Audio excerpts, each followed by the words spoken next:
have 3 lions, baby lions, that I pulled out of a habitat, and they're hiding in my bathroom. Hello, I'm John Rossi. I'm a touring drummer with a passion for animal conservation. When I'm on the road, I spend as much time as possible visiting zoos, aquariums, and conservation organizations. Now, I want to share those places with you. I'll be talking to keepers, vets, conservationists, anyone who can help me in my mission of connecting my people to animals through their people.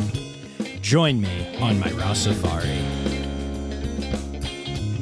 Hello, hello, hello, and welcome to a very different episode of the Rossifari podcast.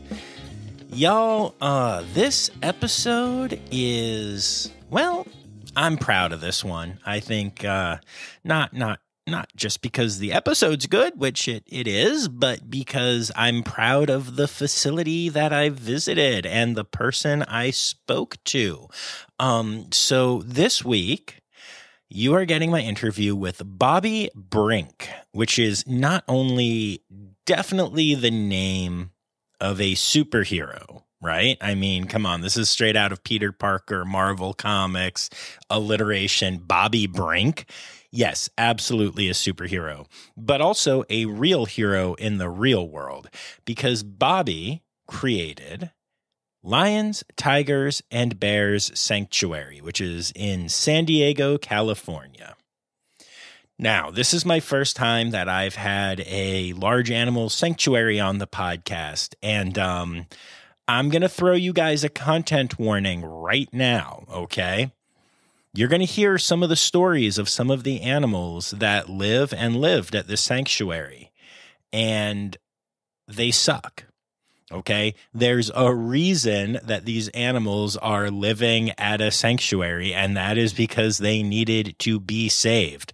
They needed to be given sanctuary. That's what that means. And so, yeah, you're going to hear some interesting tales. Even the teaser at the beginning, obviously, that wasn't Bobbi saying that she had lion cubs hidden away, but that's just one of the stories that you're going to hear on this episode. Now, I will say this. In most of the cases, there's a happy ending, which is that these animals get to leave the squalid, horrible conditions that they're in and end up at this amazing, gorgeous sanctuary in San Diego, California. I love San Diego. I just adore it there. It's gorgeous. It's beautiful. And I'll tell you what, lions, tigers, and bears, no exception. The exhibits, or really habitats is a better word, because even though they are open to the public, it's clear that the designs are made not with public viewing in mind. Not that there's anything wrong with that. As y'all know, plenty of amazing facilities worry about people being able to see the animals as well as the animal welfare. But in this case, that's just not necessarily how things are set up. It's all about the animals. And then if people get to see them, cool. If not, whatever. So yeah, this was one of the last interviews I got to do in California, and Bobbi took me all around and showed me all of the animals, and we got, up close with a lot of them. Again, these are protected contact animals and they are hands off, but up close to their habitats, and we got to spend some time, and I got to hear some stories of these animals, and it was just idyllic, and the animals are so clearly so happy and so clearly living their best lives. So I am excited to bring you this interview. So let's get to a quick commercial. Today's episode is brought to you by Daydreamers Studios. Do you have stories and expertise to share with the world? Have you ever thought about starting your own podcasts? There's no better time to start than now with the help of a trusted production partner. Daydreamer Studios is a full-service production company that takes all the stress off your plate. You can focus on creating engaging content while they focus on recording, editing, audio engineering, hosting, and publishing on 22 platforms. Log into the advanced remote system with one click, and the Daydreamer team will be on the other end, ready for you to record everything you have to say. Owned and operated by Daydreamer Network, Daydreamer Studios continues on the company's mission to empower storytellers of all kinds by making podcasting accessible to all. For more information and current promotions, visit daydreamernetwork.com/studios. And just a quick reminder that you can follow me on Instagram, Facebook, and Twitter at Rossifari, and on TikTok at Rossifari Pod. You're definitely going to want to make sure you're following along on especially Insta or Facebook, because I'm going to be posting some pictures from this sanctuary and showing you some of the amazing animals that you're going to hear about. And just you'll see how gorgeous and silly they are. So, yeah.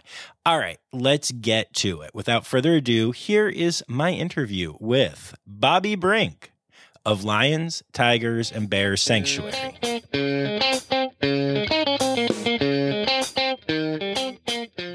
All right, so let's start off by me asking you who you are, where we are, and what your title is here. I'm Bobbi Brink. We're at Lions, Tigers, and Bears in San Diego County in Alpine, California. And we are an exotic animal rescue and education center.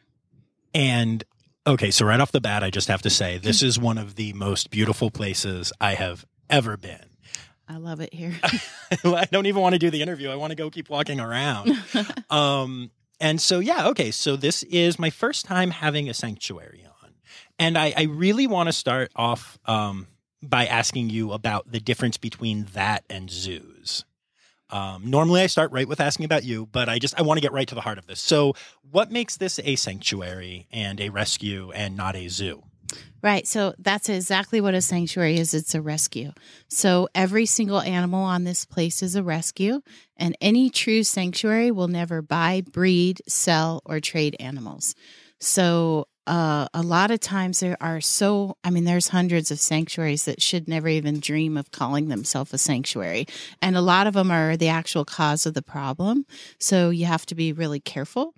And I always tell people, if you're going to go to a sanctuary or you're going to give to a sanctuary, know your animals.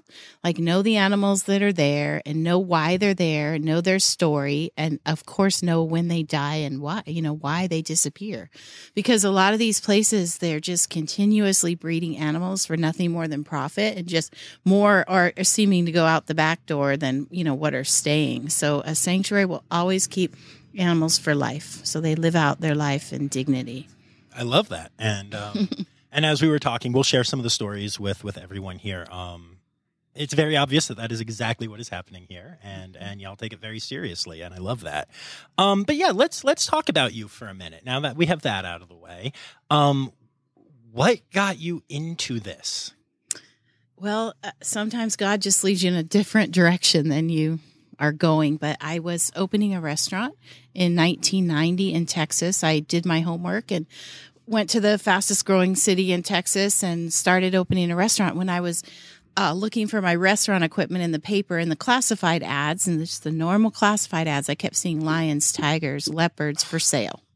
So I was curious, and I, kept seeing it and kept seeing. Finally, I answered the ad. I wanted to go look for myself. And the first woman that I went to, she lived on 5 acres. She had 30 breeding cats in her backyard and all kinds of babies crawling all over her mobile home floor.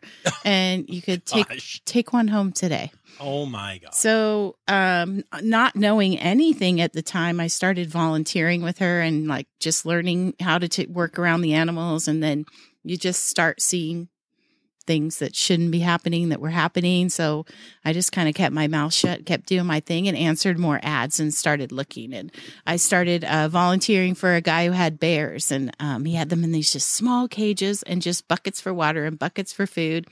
And so I just started asking him all kinds of questions, like where he takes the bears, and he would never tell me.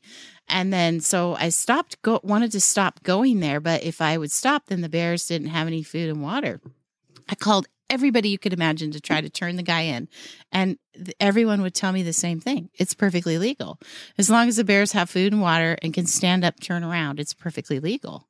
which was Those are the requirements? In Texas, yes. I was beside myself. And so, of course, I kept trying to take care of the bears, but I did follow him one time when he was loading up the bears in the trailer. So I followed him from Southwest Houston up to the Texas-Arkansas border. And what he was doing was at a sporting conference. It was like a hunting or outdoor sporting good conference. He was setting up a pen, and then this was in 1990. The guys would pay $1,000 to wrestle the bear, and all the other guys would bet who's going to win, the guy with the bear or the guy. So anyway, not only were those dangerous bears that he was letting anybody go and feed, he was just breeding bears for bear wrestling. So it's amazing what these, lack of a better word, idiots will do to make money. And the photo opportunities are worse. So never, never, never get your picture taken with a baby animal here in the United States ever. There's not one legitimate facility. It's the worst thing we can do for the animals, because to these people who do the photo ops, they're disposable. We know of people in the country that do photo ops that breed a couple hundred cats a year. And to them, they disappear. There's no federal tracking. They have to continue breeding to keep their business going. And these animals go right out the back door. We don't even know where most of them go, whether they go to a canned hunt ranch, they're killed, they're buried. There's no way to know. So don't do it. Yeah, do not do it. When I first pulled in here, like I said, the first thing that I saw was a sign that said cub petting and talked about the dangers of cub petting and everything. And I'm so appreciative of that. The fact that you're not only here to educate about the animals, but to educate about that kind of stuff. Because I have to be honest with you, growing up, if I saw the opportunity to pet a cub, I would have pet all the cubs, because who doesn't want to pet a cub until you know the problem? Mm-hmm. I rode an elephant as a kid because I didn't know that was like a problematic situation. They brought an elephant to a park near my house. Yep. And I wrote it, and it's a great memory and now I'm like, oh, we've all done it. Yeah, of course. You don't know until you know. I actually really love that your story starts with you volunteering, like, because that seems awesome. But then you became an undercover detective, which is kind of insane. That, in the best way. I think that is so amazing. Wow. Yeah, I knew from just a little bit of our conversation this was going to be a hard episode, and I already have tears in my eyes from what you're telling me a little bit. That's kicking my butt. But wow, okay. So how did you go from the bear situation to all of this? Because this is amazing. Right. So in 1998, I came back here home, San Diego's home, and Mark and I wanted to help some leopards, which from Texas that supposedly needed some help. So the deal was we would pay to build the habitat, and she would spay and neuter, and they would live out their life there. Well, we didn't even get the habitat bred before she had them bred, or the habitat finished before she had them bred. So I think anger was very angry at that moment. And yeah, that's fair. That's fair. And I told Mark, you know what? I'm gonna rescue some animals. I'm gonna do this. I'm gonna do it right. And so we started working on the paperwork. It's time for interrupting John. Hey, y'all, just wanted to duck in here and let you know that Mark has come up a couple times and will continue to come up in this interview. Mark is Bobbi's husband and is her partner in crime in all of this amazing work that she's doing for these animals.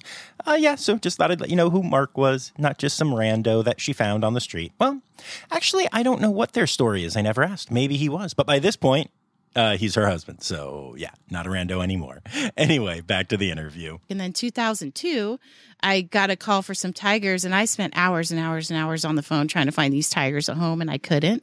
And that's when we took the first tigers here. Yeah. Wow. We didn't have nothing. This was a cow pasture. We built we had the Fish and Wildlife give us 30 days. So we had 30 days to get the permits, go get the cats, cross all the state lines, and come back here. So we built a 24 by 24 is what we started with, because we only had 30 days. So, and then we've gone from there. That's astonishing. And since this is an audio podcast, then, there will be some pictures of the animals up on Instagram. But for those who can't see this, who aren't sitting here right now, can you describe the property a little bit and what this place looks like and just how amazing the habitats are? Right. So we're in the Cleveland National Forest. So there's a lot of oak trees. It's kind of like rolling meadows. And so like the habitat that we're looking at, we call Linking Love. And it has an actual beautiful vanishing edge pool that goes into a pond and kind of some rolling hills with rocks and lots of oak trees and then platforms and toys for the animals. It's about the one that we're looking at is about 2.5 acres. Yeah, it's a lot of room, pretty. and it's really pretty, and it's right outside where you can stay the night. yeah. Oh yeah, don't worry, we're going to be plugging that because this whole thing is pretty darn cool. But then, a lot of these animals have been so badly beat up and abused that like we can't put all of our animals in there. It's too big for them. Right. So that we do have like Hank, the white tiger that I showed you. He's 19 years old and he has his arthritis and his issues. So he has a much smaller place. Matter of fact, he's in the very first habitat we built. Oh, okay. It sure works out good for the geriatric animals. Yeah, and that's something I think, people need to be aware of is the fact that different animals need different things. And you might say that's too small for a tiger, but it's not too small for a tiger. First of all, actually, I don't even think it is too small for a tiger. But beyond that, it's not as much room as Links of Love here. But he has arthritis. He wouldn't be able to make this terrain anymore. And I think understanding that is really important. And that's cool that y'all do. That's I love it here. This is so cool. So was it one of those things where you just once you got the tigers, then you were hooked and it's like, well, this is going to be a thing. And how do you decide to make it, a business and to make it your living and your life and dedicate your life to this? Well, I was pretty fortunate. I did this almost 16 years without taking a salary. Wow. So yeah. Okay. And in order to do this, you got to live it, breathe it, eat it, sleep it. It's 24/7. And, we didn't have any employees to start. It was me and my sister and my friend. And we just started with one habitat and we've slowly gone up. We now have 19 staff and 100 volunteers. So we've definitely grown. And so that's awesome. You got to have the passion. And I love that the young kids here have that passion. All right, we'll be back after this quick break.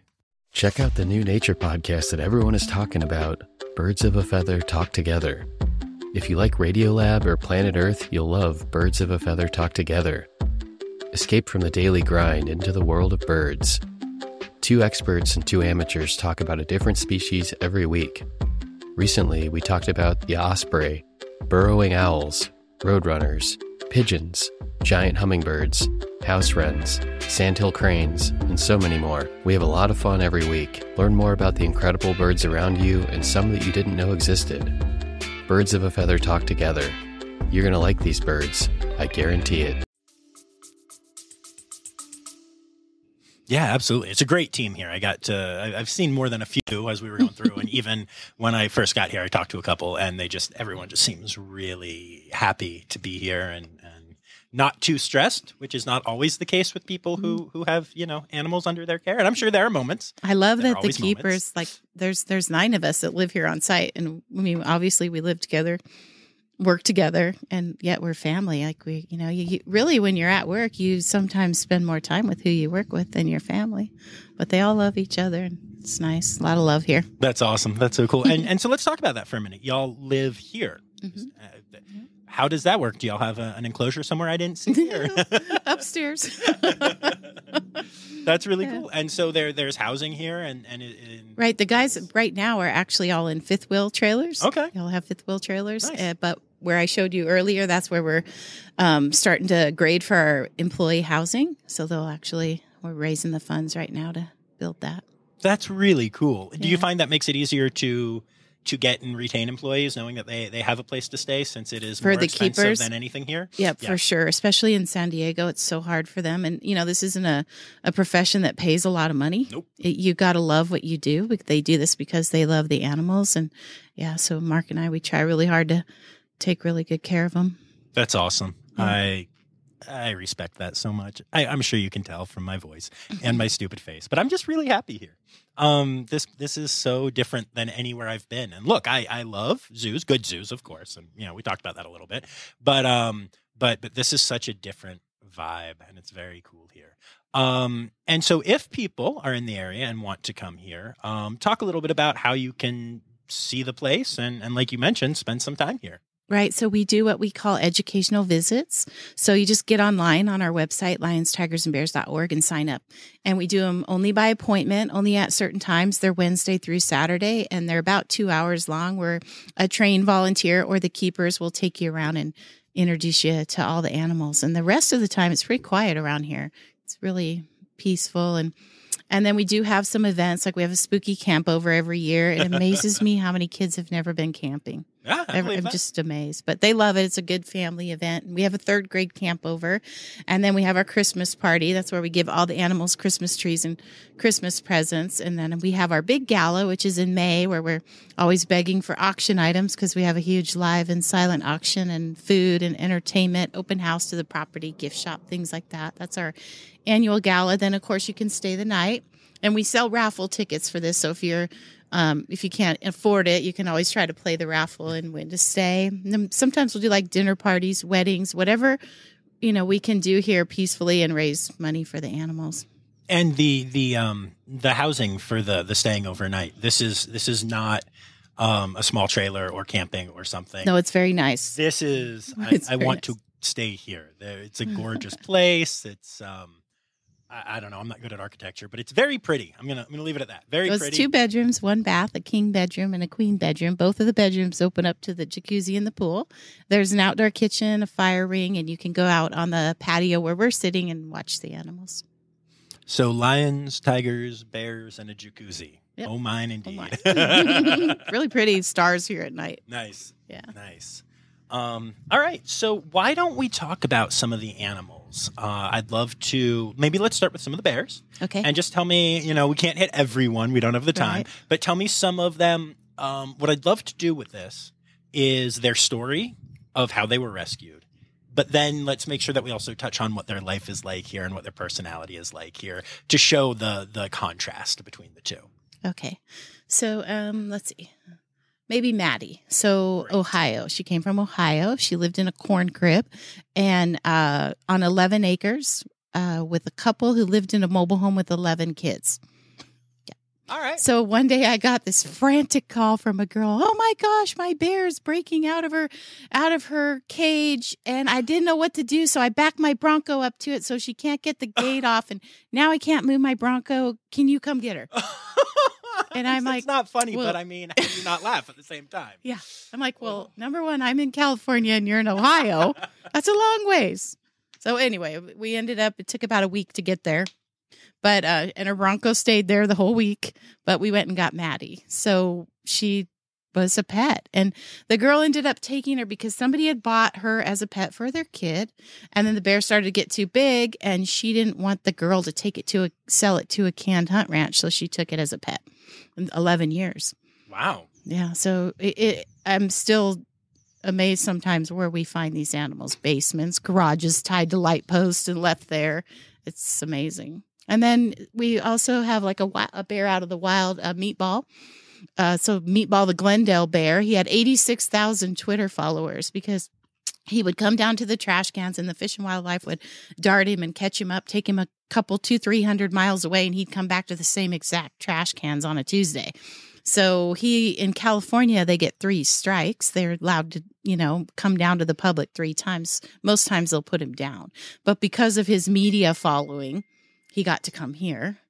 And celebrities always get special treatment. Mm-hmm. He got a Rose Bowl parade float, him popping up out of the trash can. So he's a pretty famous bear. And then we have some pit bears. So like our grizzly bear and our Himalayan black bears, Teddy and Baloo, they came from the pits. And if you don't know what the pits are, please don't go there. They're like they're complete cinder blocker concrete square. And the bears can't see out. They can only see the sky. They can only see up. And the public throws food down to them for $1 or something. And they're always in breeding pairs. And then at 8 to 10 days old, they pull the baby and put it up top for the photo ops. So don't do the photo ops and don't go to the pits. It's really sad.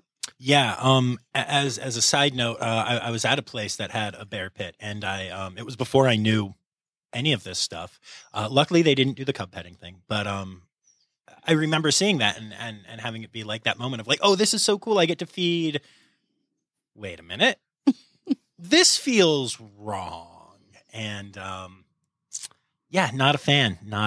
I'm grateful that I've learned about the difference and grateful that you're here to educate people about the difference. And just in general, how would you recommend? So, there are a lot of people feel a great connection to animals and love animals and want to have cool experiences with animals, not to hurt them, but because they want to have a cool experience with animals. Right. So in this day and age, with all the tech we have and all the different stuff out there, how do you recommend somebody figure out if an experience is okay or not? Right now, I think if the sanctuary is accredited by a Global Federal Association of Sanctuary or American Sanctuary Association, right now is really the only way. So, and you can just get on their websites and see that. But I think the biggest thing is not just like if you're on vacation and driving by some roadside zoo, like do your homework first, because then you're just supporting the problem. But like I said, know your animal, know why the animal's there. And the word conservation, be so careful. They try all these roadside zoos. They try to trick the public into, we're doing conservation. We're breeding the animals for conservation. If they're not AZA, they're not breeding for conservation, because the AZA is the only organization that holds the breeding for the SSP, the Species Survival Plan. It's time for interrupting John again. Just thought I'd duck in here for a slight clarification. So it turns out that though the AZA is the organization that runs the SSPs, and most of the breeding that happens for the SSPs are at AZA facilities, with certain species, especially ones that they consider on their red list, the ones that are the most endangered, they'll actually partner with non-AZA facilities to participate in the breeding just of those species. So, for instance, the Good Zoo has a red panda that is part of the SSP. And when they got it, they were completely not accredited. Now they are a part of the ZAA. But Sarah Glass personally went and inspected the zoo and decided that they were a good place and would take good care of this animal. And because of that, was able to make it happen. So there are weird little instances like that. And I know we've talked about some on the podcast, which is why I felt the need to dive in here, because I don't want to confuse anybody. But yeah, I mean, obviously the vast majority of breeding that happens for SSPs is done at AZA facilities. But there are those exceptions, and we have talked about them. And I'm rambling and repeating myself, so back to the interview. And, I'm so happy to hear you say that. I'm sure a lot of my listeners, because this is mostly zoos that we do here, though we do other stuff, we're wondering, is this going to be an anti-zoo type thing and stuff? But you actually have a great relationship with San Diego Zoo and the Safari Park and stuff, right, and do support that kind of thing, again, as long as it's accredited and as long as it's good. Right. All right. Yep. And that makes a lot of sense. How many animals have you rescued? All right, we'll be back after this quick break. Hi, this is Kathy Hill from the Indian River Lagoon National Estuary Program. We're all about restoration projects in progress this season on One Lagoon, One Voice. Learn about the great strides the lagoon community is taking to restore and protect the Indian River Lagoon. Each week, we dive deep into discussions with scientists, resource managers, and nonprofit leaders to explore lagoon issues and solutions. From oyster reefs to clam restoration, algae blooms to muck, you'll learn all about the projects we're tackling to bring the Indian River Lagoon back to health. Click the link in the show notes to follow One Lagoon, One Voice, learn about the IRL Council, and explore our unique lagoon.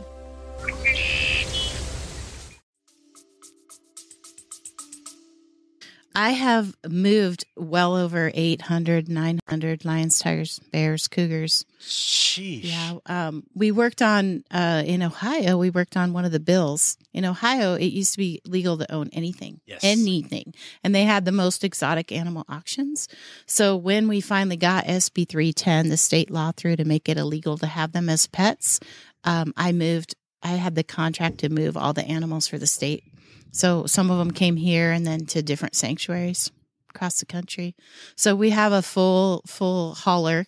It's completely self-contained, so you can walk away from it and it keeps the temperature for the animals. It'll alert you if the generator goes off. You can read the temperature inside, and it has onboard anesthesia, first aid for animals, first aid for people, all the capture equipment. We can do medical in the field. A lot of times when we go get these animals, they've never had any medical. Right. And we're doing their first physical. You know, if we have to knock them down to get them out, we're doing their first physical right out in the field. Wow. Yeah. Okay. So in general, and I know that, it's going to be specific for every animal, but in general, how much and how quickly and stuff do you see the behaviors change once an animal gets here? So every animal is different, and it can take, anywhere from a month to a couple years. That's the sad thing. So like Sugar Bear, one of our bears, we moved about 33 animals from one facility that was going broke, and he was the only bear. And so we had to make multiple trips across the country to move all the animals. But the last load, he was in the front of the hauler. And every time we'd open up the door, he was just happy as could be. He'd eat anything we gave him. I mean, he acted like nothing was happening. And then we got here, we put him in the quarantine. So every animal goes into quarantine at least 30 days. Mm-hmm. And it's a really good opportunity to have them in a smaller area. They get to know their keepers. They get to know the routine, how to shift, what's going to happen while they're here. He did great. No problems. And then here, every bear, when we move them into their permanent habitat, has their own bedroom. So we'll put them in their bedroom for at least 7 days. Then they know that's their bedroom and their place. Well, when the 7 days was up and we opened up the door for Sugar Bear to go out, he panicked. Like the door was open. He didn't know what to do. He started pacing for the first time. So we just slow back down, open the door for an hour a day, 2 hours a day, half a day, the whole day. The door's open forever. And then he would reach out and touch the dirt, but he wouldn't go out. And then one day we looked over and he was sitting out like a little kid playing in sandbox because he'd never touched dirt before. The bear he's 8 years old, never touched dirt. Wow. So, and then now he's all over his 3-acre habitat. But it's funny. It just takes time. Yeah. A bear that's never been on dirt. It's just, what's wrong with people? That's truly astonishing. Mm-hmm. Wow. Yeah, that's so cool to hear that, you see such a marked difference though. And then I guess part of the behavior thing too, and if there is a positive to the fact that a lot of rescued animals are coming from pet situations or situations they shouldn't be in, it's that a lot of them actually do like people, right? Yep. And even though y'all are hands off here, there are still really good relationships built, and they get excited about the people that come here and stuff, right? Yep. And we have that problem too. When they've been raised in the house and they've never been outside, then you've got to wean them off of that. Mm-hmm. And they've got to go outside. They have to learn how to live like a tiger. Yeah, because they're going to get to be 500 pounds or 400 pounds, so we have that problem too. That's really interesting. And then since y'all are hands off, do you do any training other than, like you were saying, like the acclimating, I guess I would call it, to the area? Right. So we don't really call it training, but it's positive reinforcement, and it's more for their care. Mm-hmm. So like all of our animals are conditioned to go in their bedrooms. So they'll go right down in their bedrooms and be locked in. That way the keepers can get out safely in their habitat, vacuum and clean their pools and spread out their food and hide their toys and just clean everything up. And then they're also conditioned to go into transfer cages. So the transfer cages are hooked up for emergencies, like if we have to evacuate for fire or get them up to the surgery room for medical. It's just good that they're all conditioned to go in there. And then to push that just a little bit further, some of them we have where we're touching them within those cages, and they have what we call a squeeze, which restrains them. So we can give them shots and we can draw blood and do different things. Like, for example, Blue, our bear, has to have eye drops twice a day. So one keeper will give him peanut butter in the jar, and the other keeper will squirt the drops in there. So he's conditioned to get eye drops in his eyes. And we're working on one cat getting his blood drawn from his tail inside the squeeze cage. So only for things like that. Right. Cool. That makes a lot of sense. Mm-hmm. Very cool. And because knocking him down under anesthesia is very dangerous. Yes. So the most that we can do in a non-stressful, just like you and I, then you don't have to be knocked out. It's much better. Yeah, no, absolutely. So that's really cool to hear. That makes me really happy. I want to talk about some of the cats here. Okay. Because the cats here blow my mind. Holy cow. So tell me about, I don't know, pick some. There were so many good ones that we got to see. Right. So we saw Mocha and Nola, which are the white and orange tiger. Mocha was caught coming over the San Diego border. They were trying to sneak him across the border on the floorboard of the car. So he actually originally went to the San Diego Zoo. Of course, he doesn't fit into the SSP plan or their conservation breeding. So he gets to come here to live out his life. And then Nola was from New Orleans, hence the name Nola. And she came from a rap star who was literally beating up babies and putting it on YouTube, kicking them and punching them.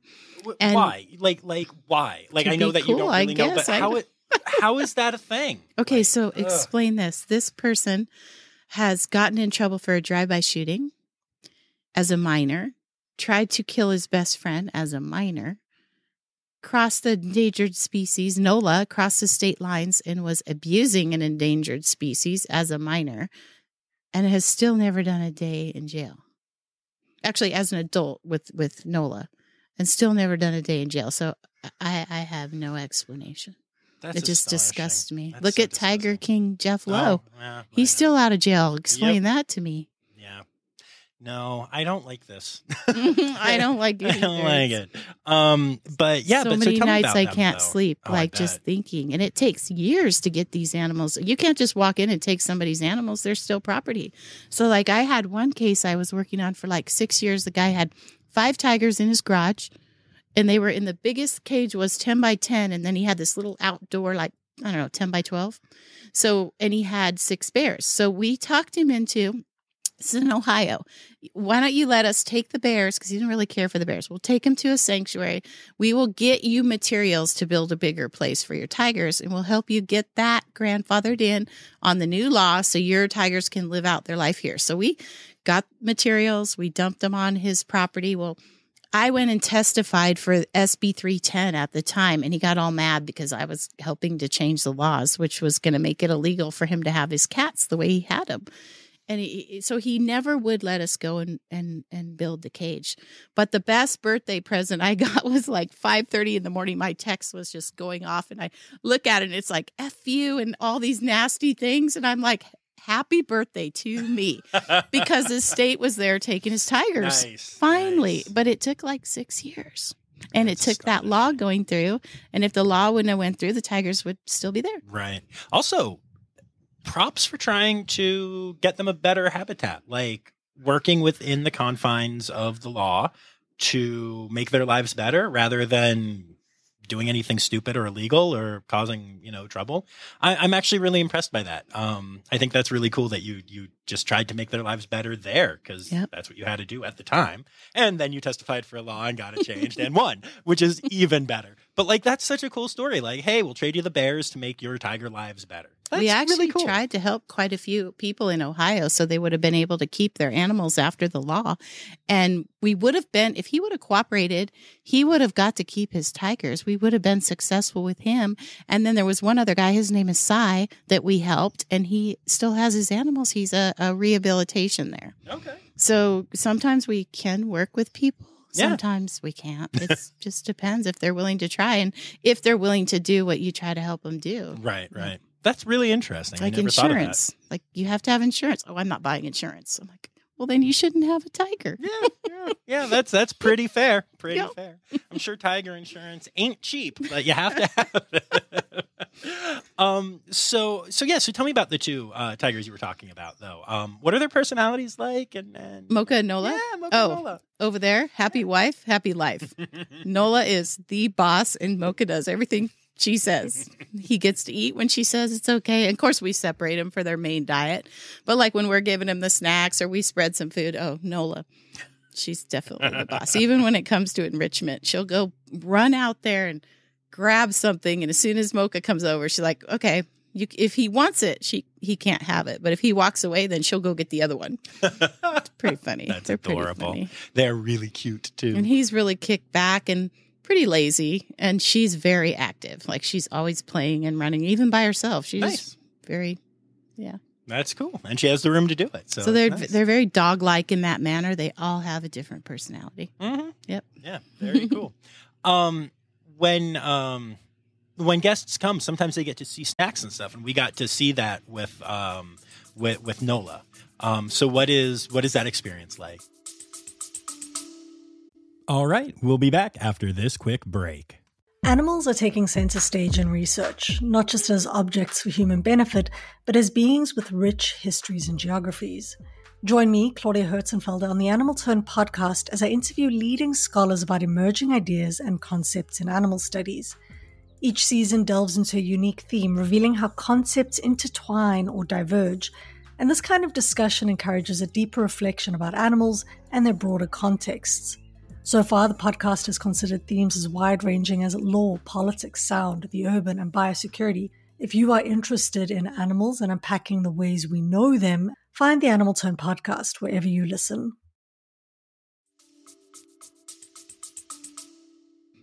I think for the people who come here, they love it because how often do you get to get 3 foot from a lion or a tiger or, 4 foot? Yeah, and they do. It's can you describe what the snack feeding is like? Yeah, so the keepers have like a 4-foot fork and they can reach it through the fence, and all the animals know the keepers have the snacks, and so of course they always want to come up and visit and get a snack. And yeah, usually it's just cut up beef, chicken, and pork with lots of supplements on it. Nice. Yeah, it's really cool to see, and they get very excited about it. Yeah. So we did some tigers. Let's talk about some lions. Okay. So the 2 that we saw in here in Linking Love, they came from Louisiana. Okay. And the state had called me, and they were having problems with the facility that had no outside fencing, no perimeter fence. Their cages were like zip tied together, very dangerous. They were afraid that something was going to escape, and they were pulling up school buses for $1 a kid. So the state was, of course, flipping out. And so it was funny because then the girl called me for help. We were already planning on going there. And then she called for help. So we actually went there with the intention of helping them reinforce their fences and spay and neuter. They didn't know how to spay and neuter. They didn't know how to build shifts, like where you bring your animals into lock so your keepers can get in. So that was the plan. But then when we were leaving, like the day we were leaving, she called and said, "Hey, I got to tell you one more thing," because she'd call every day. "I got to tell you one more thing. Got to tell you one more thing." So the one more thing was I have 3 lions, baby lions, that I pulled out of a habitat, and they're hiding in my bathroom. So, oh my God. We went to Louisiana. We brought the 3 lions back with us, but we did stay there first and help them spay, neuter. The deal was that the state was going to let them keep their existing animals. They couldn't breed anymore. They couldn't bring any more. The ones that were there, if they could make the cages safe, would just spend their life there. But they got in more trouble after, and we ended up back. And then right when we were getting ready to try to place their animals, they snuck them all out in the middle of the night. What the hell? Yeah. What? Which is really, really typical. But at least these 3 lions, they've been here 17 years now, and they have led a really good spoiled life. We just lost Bakari about 3 weeks ago. So the girls were a little sad for about a week, but they're doing really good now. And those 2 really love each other. They'll lay next to each other and play with each other, and getting to see that was really cool. Wow. The stories that you're telling and all of this, and then they snuck their animals out at the end. And yeah, we were totally going to build this enclosure for the guy, and he didn't let us. My mind is blown. I'm curious, from your experience, and I know that this is going into the realm of hypothesizing, but whatever. Would you say that most people that have exotic animals and that are doing this kind of thing are doing it because they're evil, bad, not good, whatever you want to call it? Or would you say that they are just like misguided and you buy a baby alligator without thinking about the fact that it's going to become an adult alligator, something like that? Like, what is the percentage that you encounter, would you say, of like, I'm just going to say it, like assholes versus just honestly like, oh, I bought a baby tiger because there was an ad saying I could buy a baby tiger and I want it, like baby tigers are cute, Right. What's the percentage, would you say? I think 50-50. So the ones that are trying to run a business, they're the dangerous ones because they breed so many animals, and so many animals are disappearing that we don't even know where they go or how many there are. But then the other ones are the ones that get them as a pet. They're way in over their head. They don't know what to do. They bring them home. They don't even have a cage. Right. And they grow so fast, 10 pounds a month. And then I think But really, you should know not to go buy a lion or tiger. You should. No, of course you should. But I'm just, most of them have good curious. intentions. Okay. And then when they know they're over their head, they only want to do the right thing. Right. But the other ones, they'll fight you to the end because they don't want you to shut down their business. And these people who do the photo ops, they make a lot of money. And the sanctuaries are we're the ones that clean up the mess. So like when I first started this in the later 90s, these photo op people would just dump all these animals to the sanctuaries. Well, that didn't last long because the sanctuaries fill up. They can't afford to take any more animals because they're out making all the money, and then they're dumping these expensive animals on the sanctuaries. So then the sanctuaries kind of have started to expose all of this to the public. Well, then now they're mad because they're getting exposed. And so I would say the bad guys are better than the good guys at working together. So they've really gone underground, and they're really good at communicating with each other and working together and sneaking the animals across the state lines. And it's really hard, and it's really aggravating because I really thought it was getting better before Tiger King. I thought we were actually making some progress, but with all the drama TV, it's not doing us any good. Nope. And now TikTok and all that stuff. I constantly see, I'll have people send me videos, not knowing that I'm an animal person. And, here's a animal, here's a primate dressed as a human sitting on someone's shoulder. Isn't that adorable? And I'm like, oh, you're getting a lecture from John. You didn't mean to. And I appreciate them sending it to me because A, then I can report it.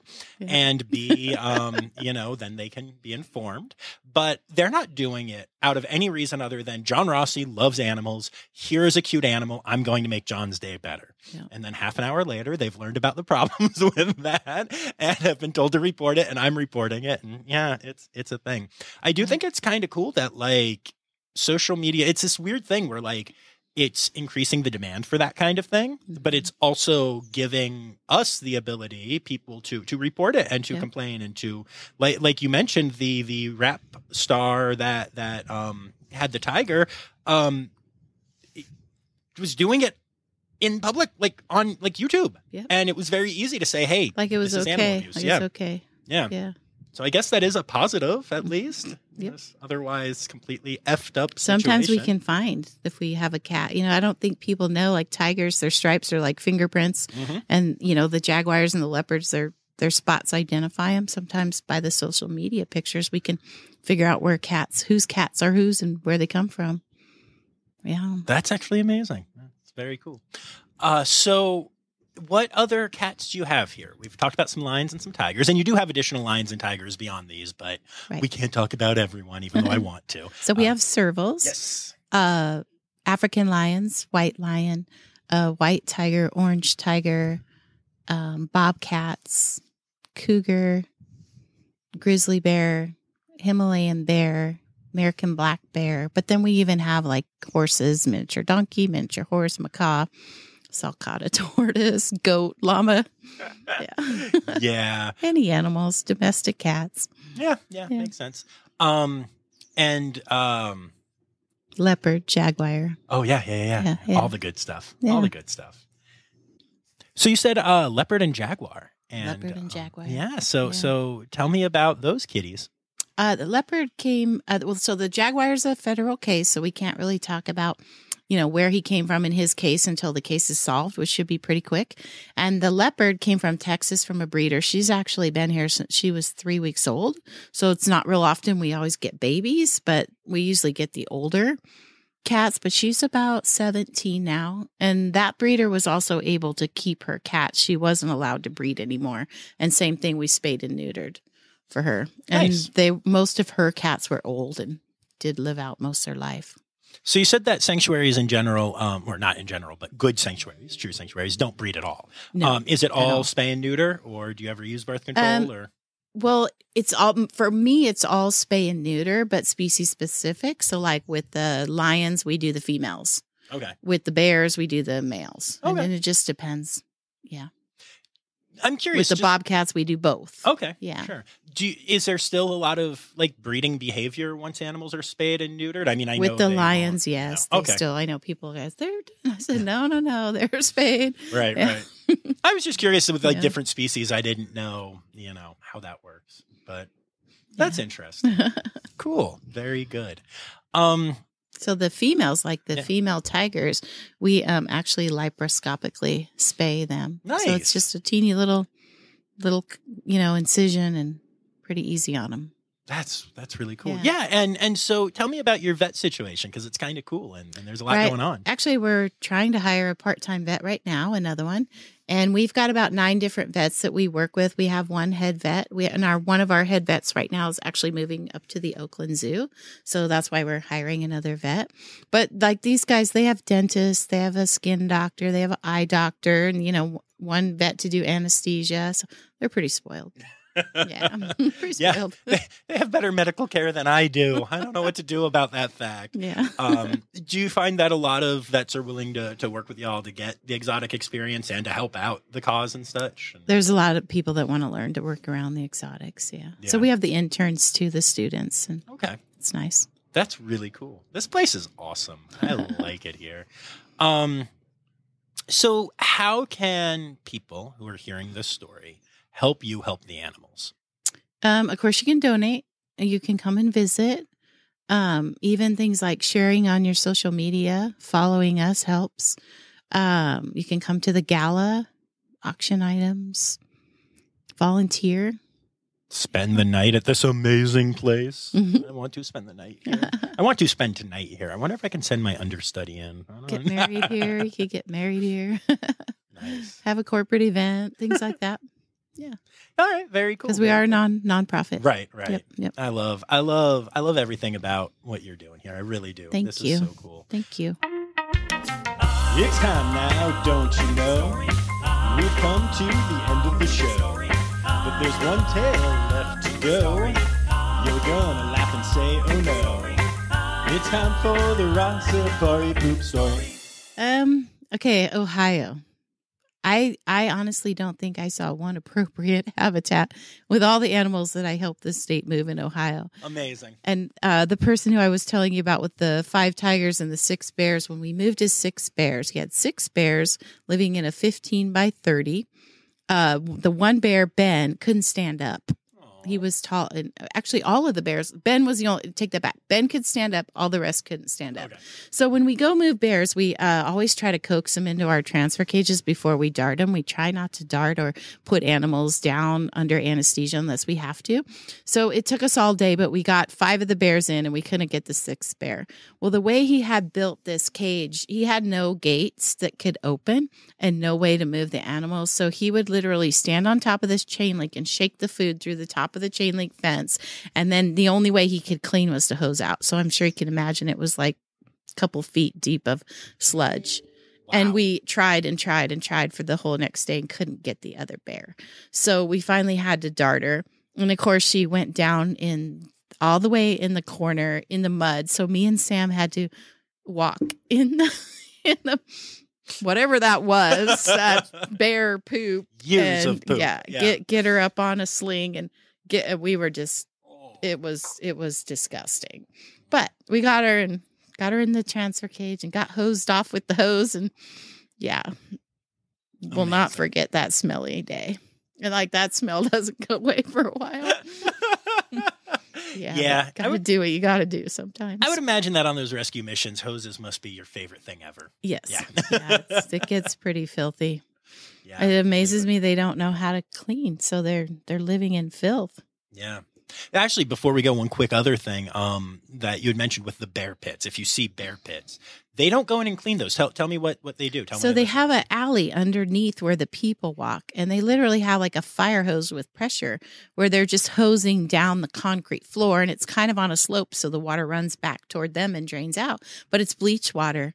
So they're walking on and inhaling the mixed bleach water. I'm pretty convinced the one grizzly bear that we had here, he was here a good 6 years. He had a really good life here, but he had throat and sinus cancer, and that's what he died of. I'm pretty positive that it's from inhaling that darn bleach. They're all day long, they're hosing that out because they're so afraid of someone showing up and it being dirty. It's not good. Not good. Yeah. Amazing. Well, this has been probably the most emotional episode for me I've ever done. Hearing these stories kills me. But the beauty of it is having seen how content well taken care of. All the animals are here now. So Bobbi, thank you so much. Thank you for helping us. Absolutely. Yeah. Oh, thank you. The more people who know, they won't go to those roadside places, the better. Thank you. Thanks.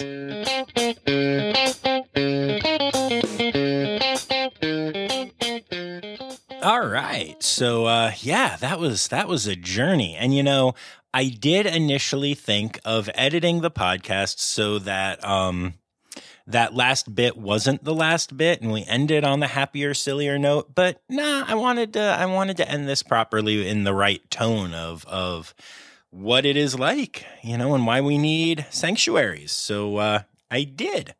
Now you can check out lions, tigers, and bears by going to @lions_tigers_and_bears. And that's where you're going to find them on the Insta and Facebook and such. Or hit them up online at www.lionstigersandbears.org. So, this is a really, really awesome place. And I highly recommend that you go and check out all of the awesome work that they're doing. And frankly, all of the ridiculously adorable animals that you'll get to see on their socials and such. I'd like to take a minute to remind you all that I do have a Patreon. If you would like to support the podcast, you can do so by going to patreon.com/Rossifari. You can start for as little as $3 a month to support the podcast. And you can go as high as my Red Panda level patron, Laura Shank, who I love for supporting the pod so heavily and also gets her name said every week. Just like that, only usually less awkwardly. But I'm tired. I'm recording this at 1 o'clock in the morning. So, whatever. But anyway, I want to thank y'all for being here. I want to thank y'all for listening to the stories of these animals. And remember, if they touched you, you can reach out and, make a donation to lions, tigers, and bears. It's such a worthwhile sanctuary. And last thing I guess that I have to say is, remember, friends, the word credits backwards is Stydirk. The Rossifari podcast is produced, hosted, and engineered by John Rossi. Editing and fact-checking by John and Dr. Zoe Vesley Gross. Our theme song is Sevens by Nathan Burke, performed by Nathan and John. Interrupting John theme and additional voices by Taylor Isaac Gray. You can reach John directly on Instagram and Facebook at Rossifari or by email at rossifaripod@gmail.com. Rossifari is part of the Daydreamer Media Network. Now, stop listening to me and go visit a zoo.